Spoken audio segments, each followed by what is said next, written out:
Hello, dear children. Welcome back. I'm Dr. Jisha Jo. It has been a very long time since we have met. Due to some personal reasons, I was not able to upload the videos. We have a little more to complete in the chapter, the nervous system. So, in this video, we shall study about the central nervous system. We know the nervous system is divided into two major divisions, the central nervous system and the peripheral nervous system. In this session, we shall discuss about the central nervous system. What is actually the central nervous system? The central nervous system comprises of the brain and the spinal cord. That is the brain and that is the spinal cord. So this is what constitutes the central nervous system. The central nervous system comprises of the brain and the spinal cord. And the brain, where is the brain present? The brain is located inside the brain box or the cranium of the skull. And the human brain is the largest among all the animals. It is a very delicate organ. And the weight of the human brain is about 1.35 kg. 1.35 kilogram weight the brain has, and it constitutes about 2% of the total body weight. 2% of the total body weight is the brain weight. And it is formed of about 80% water.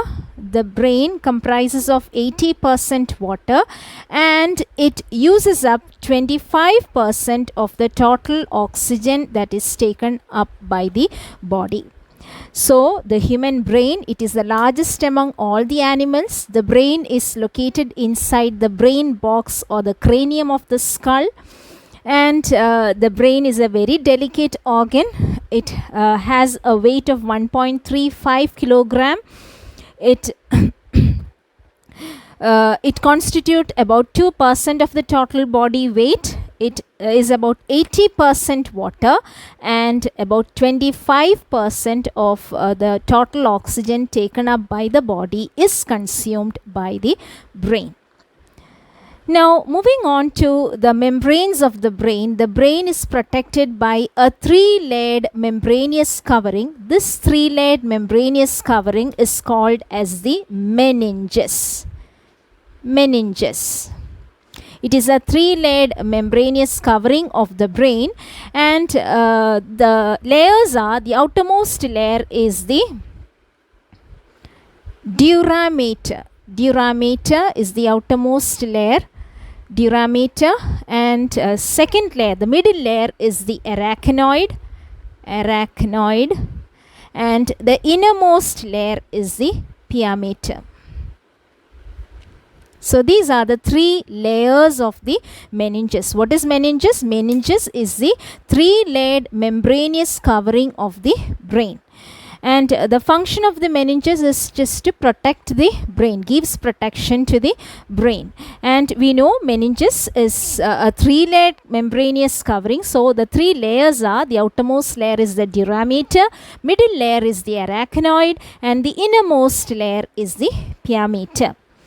Now, dura-mater is outer tough fibrous layer, OTF. Okay, outer, O stands for the outermost layer. It is a tough layer and it is a fibrous layer. So, outer tough fibrous layer is the dura-mater. The middle layer, middle thin delicate layer. Middle, M stands for middle, T for thin, D delicate layer, and it has a web-like appearance. It gives a web-like appearance, spider web-like appearance. That is why it is termed as arachnoid. Arachne, to which the group to which the spiders belong. That is, it has a web-like appearance. So that because of that special particular appearance of that layer, it gets its name arachnoid. So it is a middle layer, it is a thin and delicate layer, and it is a web-like cushion layer. And the innermost layer is the pia-mater, inner highly vascular layer. The innermost layer is highly vascular layer, richly supplied with blood vessels. Okay, so these are the three layers of the meninges. So what is meninges? Meninges is the membranous covering of the brain. The function of the meninges is to give protection to the brain. And the three layers of the meninges are the outer tough and fibrous dura mater, middle thin, delicate arachnoid layer, and it has a web-like cushion structure. And the pia mater is the innermost highly vascular layer. Highly vascular layer means it is a layer which has a rich supply of blood vessels. Okay, now the three layers, part of the meninges I'm just drawing. These are the three layers. Okay, the three layers, the outer dura mater, middle arachnoid, and inner pia mater. Inside this, the brain is present. Okay, brain will be present there. So there is space between the membranes. This space is filled with a watery fluid and is called as the cerebrospinal fluid. Cerebrospinal fluid. What is cerebrospinal fluid? That is the watery fluid that is present in between the spaces of the meninges. The three layers of the meninges are separated by spaces, and these spaces are filled with a watery fluid which is called as the cerebrospinal fluid. Okay, and the function of the cerebrospinal fluid is it protects the brain. It gives or it acts like a cushion and gives protection to the brain against shocks. Okay, physical shocks. So that is the cerebrospinal fluid. It acts like a cushion protecting the brain from shocks. So what is cerebrospinal fluid? Can be asked for location and role. Location, where is it present? It is a watery fluid that is present in the spaces between the layers of the meninges. And the function of the cerebrospinal fluid, one of the function is to protect the brain from shocks. And the second function is it helps in the exchange of food materials, the waste materials, and also helps in gaseous exchange between the neurons and the fluid. The neurons, we know the nervous system is made up of basic units. The structural and functional units of the nervous system are the neurons. In the previous session we have discussed or studied about the structure of neuron, and actually the brain and the spinal cord are formed of these neurons. So neurons are cells, they require food. Just as any other cell of our body requires food, they also require food, and as a result of the cellular activities taking place, waste products are produced. They require oxygen. Respiration is taking place in these cells to provide energy for these cells. So exchange of gases, exchange of food materials, waste materials also occur through the cerebrospinal fluid. Okay, so I hope that is also clear to you. Here, location of the cranium can be asked. Okay, cranium, it is the brain box which protects the brain. It is located in the skull. And the function of the cranium is just to protect the brain. Then meninges, location and role can be asked. Location, it is a three-layered membranous covering of the brain, and function is again protection of the brain. Cerebrospinal fluid, location and role can be asked. Location, it is a watery fluid present in the spaces between the layers of the meninges, and the function of the cerebrospinal fluid is number one, it acts like a cushion protecting the brain from shocks, and also it helps in the exchange of gases, food materials, and waste materials with the neurons or the nerve cells. Okay, now in the cerebrospinal fluid is not only present in the spaces between the meninges, inside the brain has a central space. This space of the brain is called as the ventricle, and the central space of the brain is also filled with the cerebrospinal fluid, and this central space is continuous with the spinal cord. So there is a central cavity in the spinal cord also, and in the central cavity of the spinal cord also we can see the cerebrospinal fluid. So this cerebrospinal fluid is not only present in the spaces between the meninges but also in the central space of the brain and the central cavity of the spinal cord. And the function of the cerebrospinal fluid is it acts like a cushion protecting the brain and the spinal cord from shocks, and also second function, it acts as a medium for the exchange of gases, food materials and waste materials with the neurons. Now children, we are moving on to the parts of the brain. Brain has three parts: the cerebrum, cerebellum and medulla oblongata. Cerebrum, cerebellum and medulla oblongata. So these are the three parts of the brain. Okay, cerebrum, cerebellum and medulla oblongata. First we shall see the structure of cerebrum and the function of the cerebrum. So cerebrum forms the major part of the brain. The largest portion of the brain is the cerebrum, and the cerebrum has several convolutions. These are convolutions.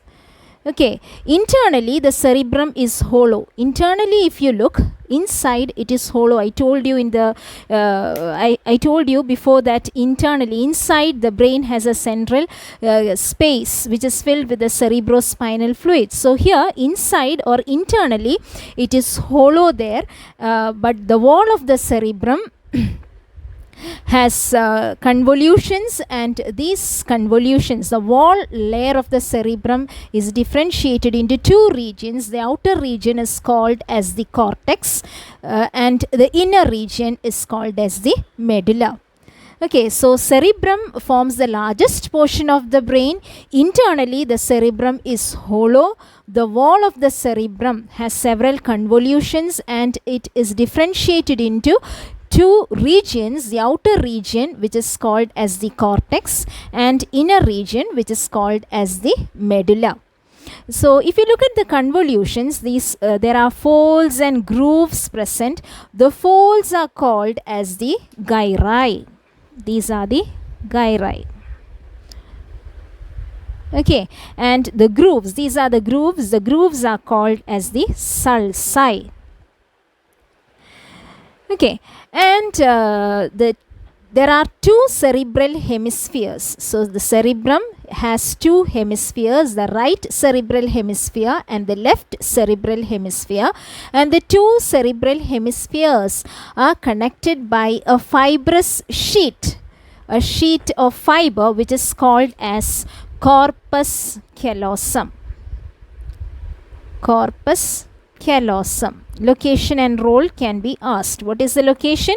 It is a fibrous sheet connecting the two cerebral hemispheres, and the function of the corpus callosum is it helps in the transfer of information from one cerebral hemisphere to the other. Okay, so I hope that much is clear. Then so the largest portion of the brain is the cerebrum. The cerebrum has several convolutions. The folds of the convolutions are called as the gyri. The grooves of the grooves are called as the sulci. The wall of the cerebrum is differentiated into two regions: the outer region which is called as the cortex and inner region which is called as the medulla. Internally, the cerebrum is hollow. The cerebrum constitutes two cerebral hemispheres, the right hemisphere and the left hemisphere. The two cerebral hemispheres are connected by a sheet of fiber which is called as the corpus callosum. Function and location of corpus callosum can be asked for the exam. Function of corpus callosum is it helps in the transfer of information from one hemisphere of the cerebrum to the other hemisphere of the cerebrum. Okay, now what is gray matter and white matter? Okay, we know the brain is made up of the nerve cells or the neurons. These nerve cells, we have studied the structure of the nerve cells. The nerve cell has a cyton or a cell body, and there is a long extension which is called as the axon. So in the brain, the nerve cells, the cyton, the cell bodies of the neurons are located towards the outside. That is, we have already seen the wall of the cerebrum is differentiated into two regions, the outer cortex and inner medulla.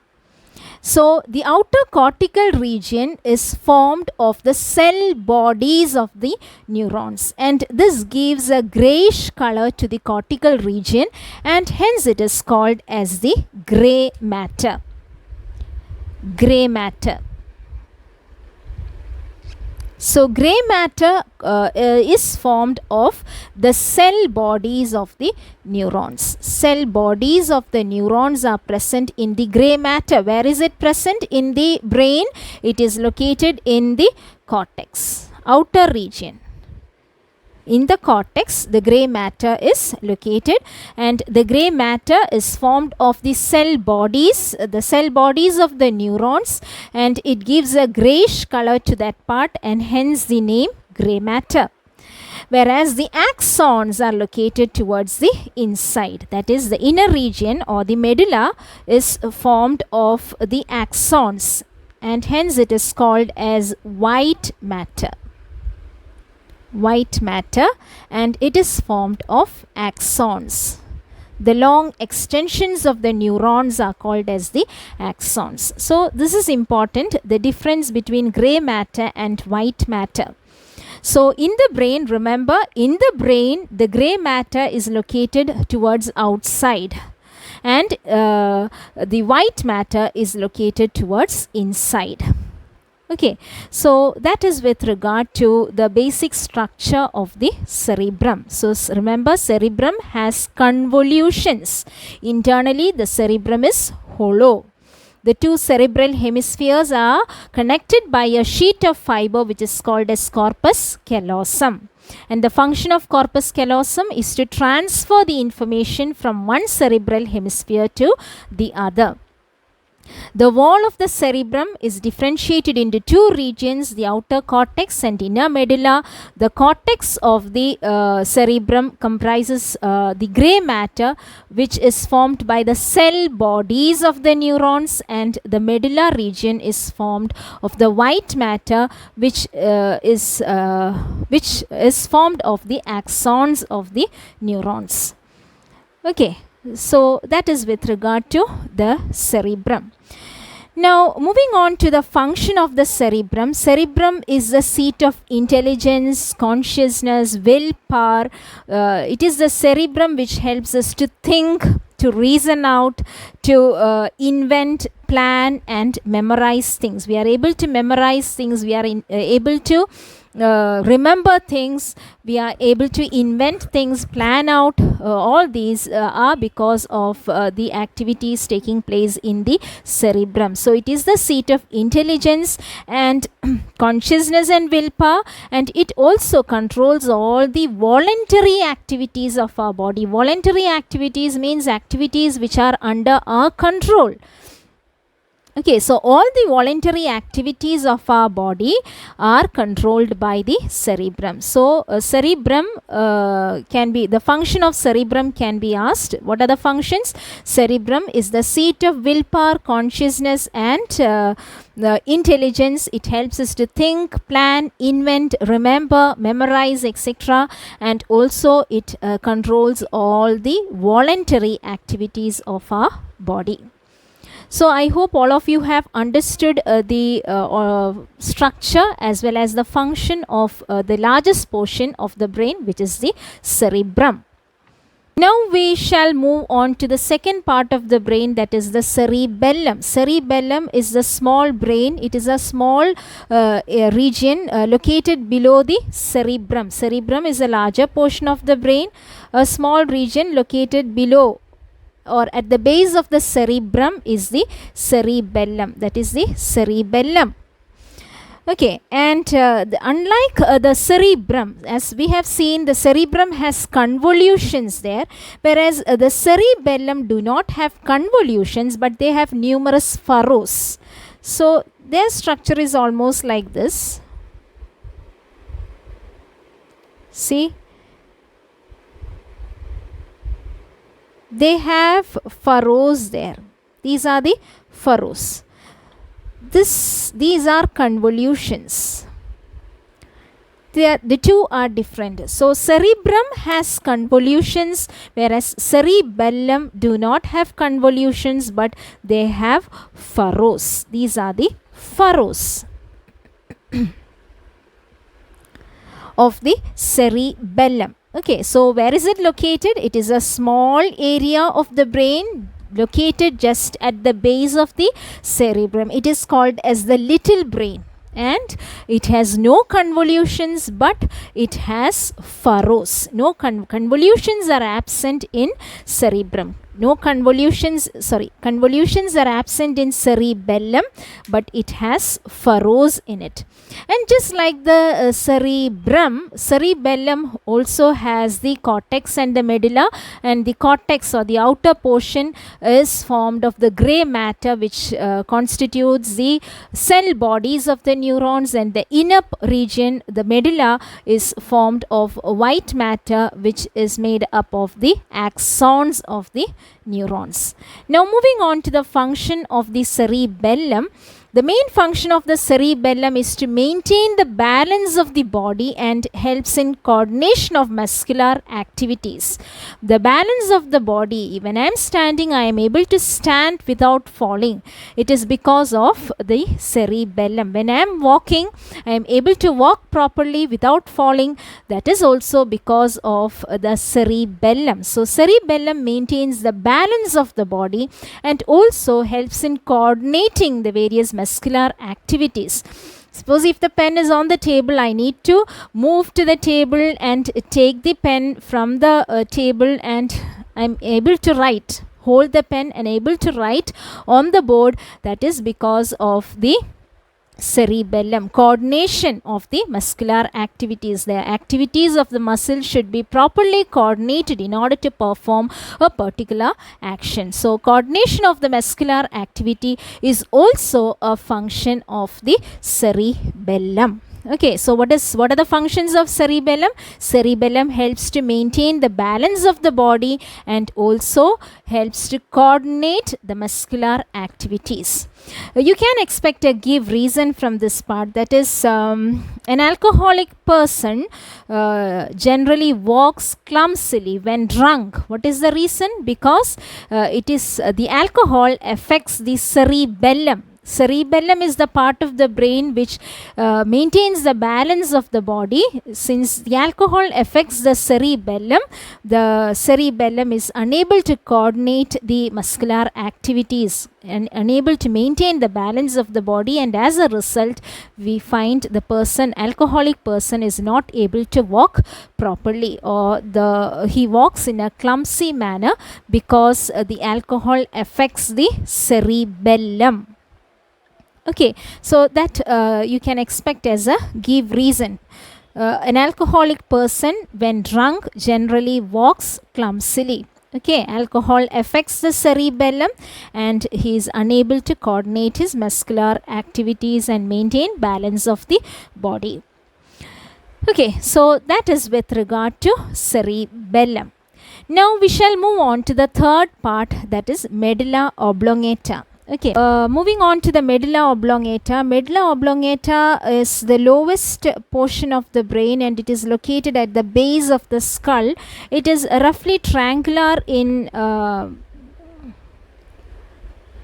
shape. Okay, that is the medulla oblongata, the triangular shaped medulla oblongata.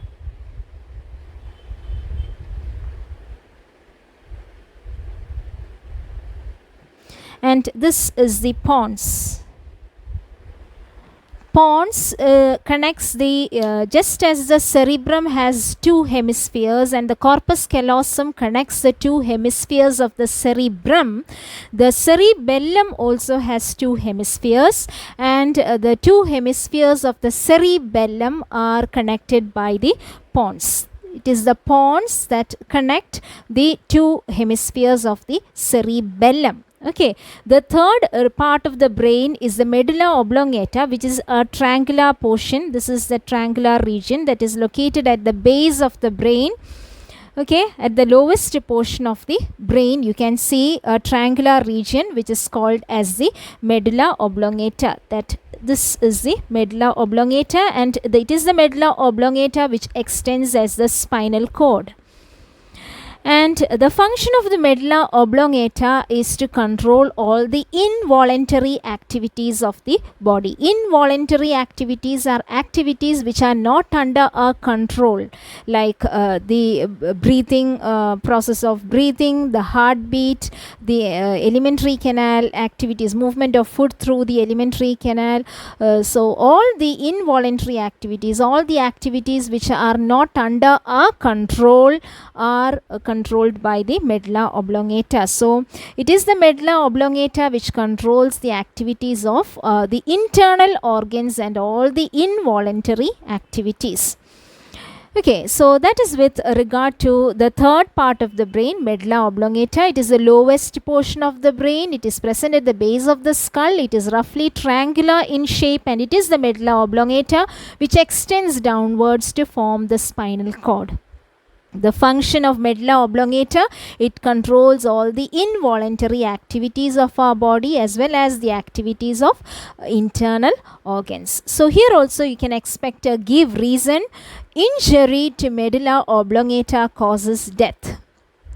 Okay, a sharp hit on the medulla oblongata can cause the death of a person. Why? What is the reason? Because it is medulla oblongata which controls all the involuntary activities of our body. So damage to medulla oblongata obstructs the activities of internal organs, or the all the involuntary activities are stopped, and this will result in the death of the person.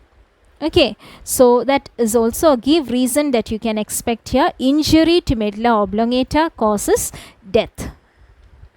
So I hope the different parts of the brain and the functions of each part are clear to you. The same give reason which I have mentioned just now can be asked in a different way, like a person committing suicide by injuring to medulla oblongata dies. A person that is hanging, committing suicide by hanging. What is actually happening here? The person dies when he hangs himself. It is because on hanging, it is the medulla oblongata that is being damaged, and we know medulla oblongata controls all the involuntary activities of the body. So the same question can be asked in a different way. A person committing suicide by injuring medulla oblongata dies. Here also the answer is the same.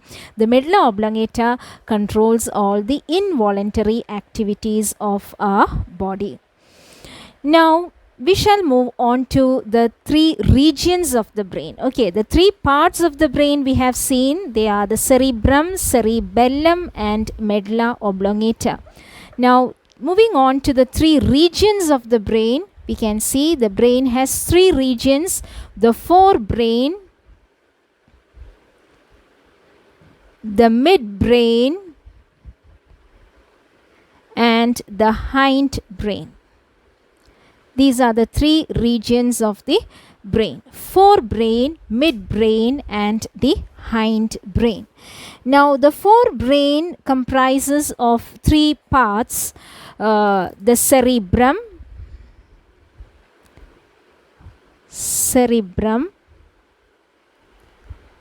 thalamus, and hypothalamus.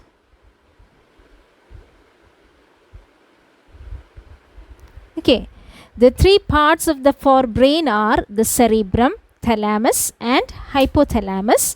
The thalamus and hypothalamus together constitute the diencephalon. Diencephalon. Okay, the thalamus and the hypothalamus together constitute the diencephalon. And here you might be asked to write the location and function of cerebrum. We have already seen cerebrum located in the forebrain. And thalamus functions also we have seen before.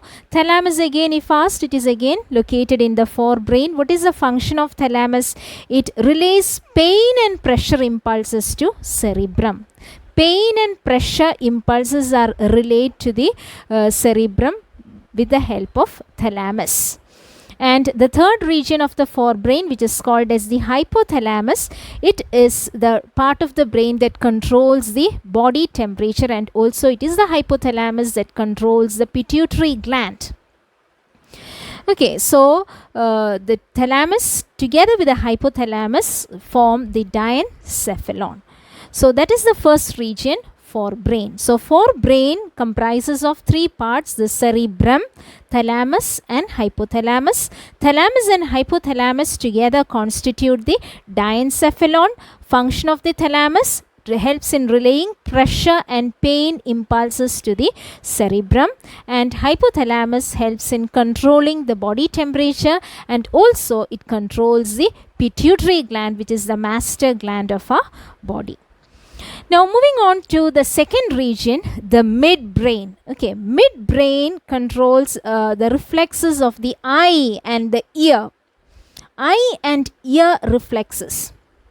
So if someone suddenly comes to prick on our eye, suddenly what happens? We close our eye. That is a reflex of the eye. So the reflexes of the eye and also the reflexes of the ear are controlled by the midbrain. Okay, and the third region is the hindbrain, which again comprises of three parts. Okay, the three parts of the hindbrain.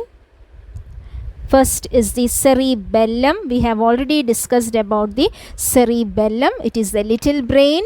We have also seen the function of the cerebellum to maintain the balance of the body and help in coordination of muscular activities. The second region is the pons. We have seen pons. It is the region that connects the two hemispheres of the cerebellum, and it is located almost at the center of the brain below the cerebellum. You can see the pons, and it is the pons. Location and function of pons can be asked. Okay, and the function of the pons is to transfer information between the hemispheres of the cerebellum. And the third part is the medulla oblongata. So these are the different parts of the hindbrain. We have already discussed about the function of the medulla oblongata before. So these are the three regions of the brain. The three parts of the brain are cerebrum, cerebellum and medulla oblongata, and the three regions are the forebrain, midbrain and hindbrain. Forebrain comprises of the cerebrum and diencephalon, and the midbrain, it includes the reflexes of the eye and the ear, and the hindbrain comprises of cerebellum, pons and medulla oblongata. Now moving on to the spinal cord, we know the central nervous system comprises of the brain and the spinal cord. We have already finished studying the structure of the brain and the functions of the different parts of the brain. Now moving on to the spinal cord, we have seen the part which is called as the medulla oblongata, which is a triangular shaped portion of the brain. It is this region which extends downwards as the spinal cord. And where is the spinal cord present? It is located inside the vertebral column or the backbone. Okay, just as the brain is protected by the brain box or the cranium of the skull, the spinal cord is protected by the vertebral column or the backbone of our body, and the spinal cord extends to the second lumbar vertebrae. Okay, and the spinal cord passes through the neural canal of the vertebral column. In 9th standard, we have studied about the structure of the vertebrae. I hope you remember all that. So, the spinal cord passes through the neural canal of the vertebral column and extends to the second lumbar vertebrae. Okay, so that is the location of the spinal cord. Now, we have mentioned about the location of the gray matter and white matter in the brain. Hope you remember that. Where is the gray matter located? Gray matter is located outside. In the outer portion, we can see the gray matter. The gray matter is made up of the cell bodies of the neuron. And the white matter is located inside. When we come to the spinal cord, we can see that the gray matter, which is made up of the cytons of the neurons, are located inside. Gray matter is seen towards inside, and the white matter, which is made up of the axons of the neurons, are located towards the outside. This is a major difference between the brain and the spinal cord. This also is a question that can be asked for the exam. Differentiate between brain and spinal cord based on the location of the white matter and gray matter. So remember, in brain, the gray matter is located towards outside and white matter is located towards inside, whereas when we come to the spinal cord, the white matter is located towards outside and the gray matter is seen towards inside. Okay. Now, moving on to the before moving on to the functions, we have already seen the brain has a central cavity, and this cavity is filled with the cerebrospinal fluid, as I told you. And we have seen the medulla oblongata of the brain extends to form the spinal cord. So, this cavity of the brain also extends into the spinal cord. Okay, so there is a central canal inside the spinal cord, and this canal, as I told you in the beginning, is also filled with the cerebrospinal fluid. So here also the function of the cerebrospinal fluid is the same as what we have discussed earlier. It acts as a cushion to protect the spinal cord from shocks, and also it acts as a medium for the exchange of food, waste materials, and exchange of gases. Now, moving on to the functions of the spinal cord. First function is it controls the reflexes below the neck. All the reflexes below the neck are controlled by the spinal cord. Second one, it conducts the sensory impulses from the skin and muscles to the brain.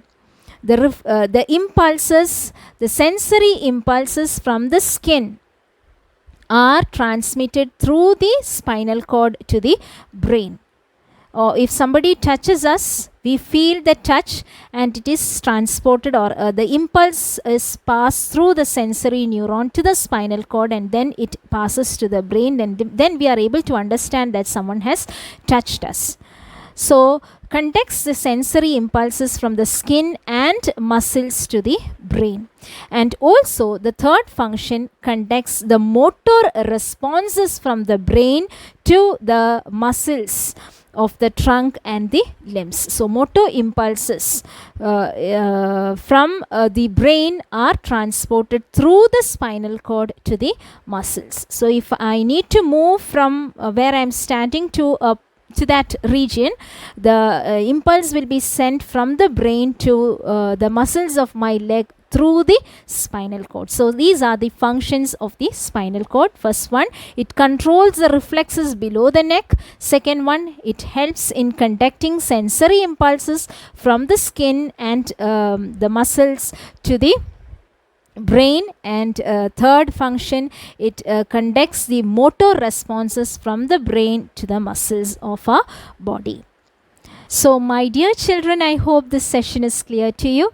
If you have any doubts regarding what we have studied today, please ask your doubts and give your suggestions in the comment section. Thank you.